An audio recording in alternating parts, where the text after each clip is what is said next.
Welcome to bird media. నేను Vaishnavi. రాములమ్మగా popular అయ్యారు విజయశాంతి. సినిమాలో క్లిక్ అయినట్లు ఇవి పాలిటిక్స్కి కలిసి రాలేదేమో ఆమెకు. తెలంగాణ ఉద్యమ టైంలో కూడా సొంత పార్టీలో పొలిటికల్ ఎంట్రీ ఇచ్చిన విజయశాంతి తర్వాత దాన్ని గులాబీ పార్టీలో విలీనం చేశారు. అప్పట్లో ఆమె టీఆర్ఎస్ ఎంపీగా కూడా గెలిచారు. తన స్పీచ్లో పంచ్ డైలాగులు విసురుతూ మంచి పేరే తెచ్చుకున్నారు ఈమె. కానీ దాని తర్వాత మారిన రాజకీయ పరిణామాలతో పార్టీలు మారి చివరికి హస్తం నీడకు చేరి ఎమ్మెల్సీ పదవి దక్కించుకోగలిగారు. అయితే ఎమ్మెల్సీ పదవి వరించినప్పటి నాటి నుంచి ఆమె సైలెంట్గానే ఉంటున్నారు. కాంగ్రెస్ పార్టీ మున్సిపల్ ఎన్నికలను ప్రెస్టేజియస్గా తీసుకొని పావులు కదుపుతున్నప్పటికీ రాములమ్మ జాడ మాత్రం ఎక్కడా కనిపించట్లేదు. కాంగ్రెస్లో చేసినప్పుడు కూడా ఆమె టచ్ మీ నాట్ అన్నట్లుగానే వ్యవహరిస్తున్నారు. కనీసం ఎమ్మెల్సీ పదవి వచ్చాకైనా ప్రతిపక్షాలపై ఘాటు కామెంట్లు చేస్తూ సర్కార్కి సపోర్ట్గా ఉంటారు అని అనుకుంటే అది లేదు. దాంతో పార్టీ వర్గాలన్నీ రాములమ్మ నువ్వు ఎక్కడమ్మా అంటున్నాయి.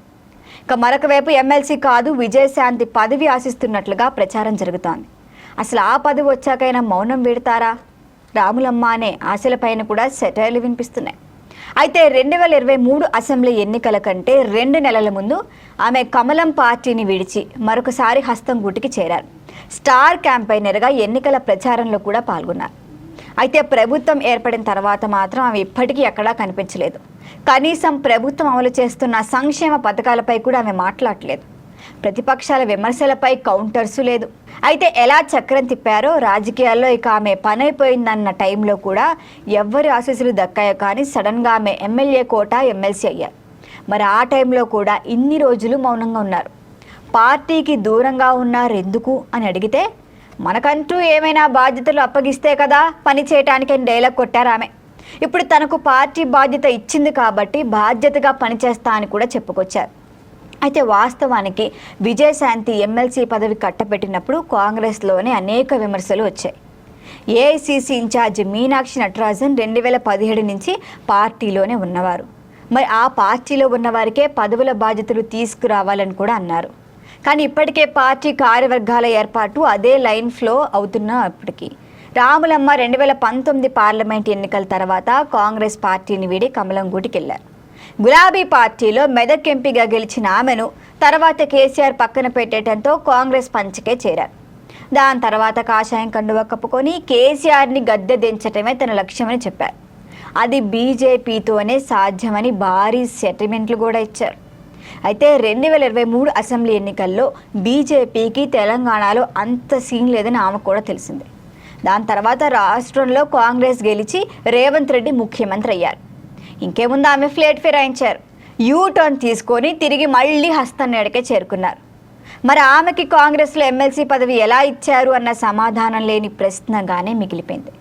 పార్టీ కోసం పనిచేస్తున్న అనేక మంది సీనియర్లు ఉన్నప్పటికీ వారెవ్వరినీ కాదని విజయశాంతినే శాసనమండలికి ఎంపిక చేయడంపై ఇప్పటికీ కాంగ్రెస్ వర్గాల్లో చర్చలు జరుగుతూనే ఉన్నాయి.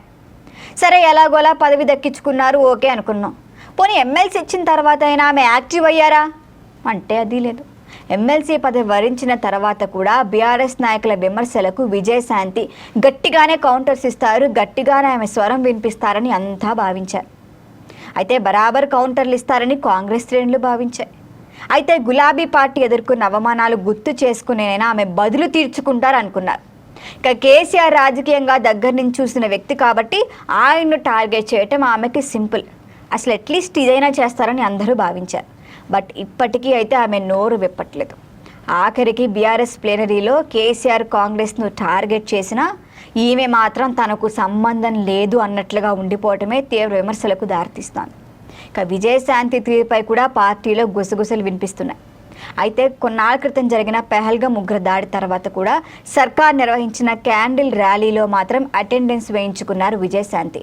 బీసీ బిల్లును గవర్నర్ ఆమోదించి రాష్ట్రపతికి పంపిన తరుణంలో కూడా బీసీ నాయకులు గవర్నర్కు ధన్యవాదాన్ని తెలపడానికి వెళ్లారు. మరి ఆ టైంలో మాత్రమే ఆమె కనిపించారు. దాని తర్వాత ఇప్పటిదాకా ఎప్పుడు ఆమెను చూడలేదు. అయితే పార్టీపై ప్రత్యర్థుల విమర్శలను తిప్పికొట్టడం, ప్రభుత్వ పథకాల ప్రచారం ఇలాంటి వాటితో టచ్ మీ నాట్ అన్నట్లుగానే వ్యవహరిస్తున్నారు ఆమె.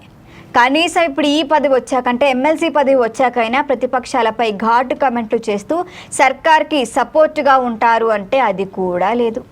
అయితే ఇప్పుడు విజయశాంతి పదవి ఆశిస్తున్నట్లుగా ప్రచారం జరుగుతోంది. అసలు ఆ పదవి ఇస్తే అప్పుడైనా ఆమె మౌనం పెడతారా? లేదా అన్నది మాత్రం తెలియాల్సిందే. మరి దీనిపైన మీరేమంటారు? మీ ఒపీనియన్ని కామెంట్ చేయండి. చూస్తూనే ఉండండి బర్డ్ మీడియా.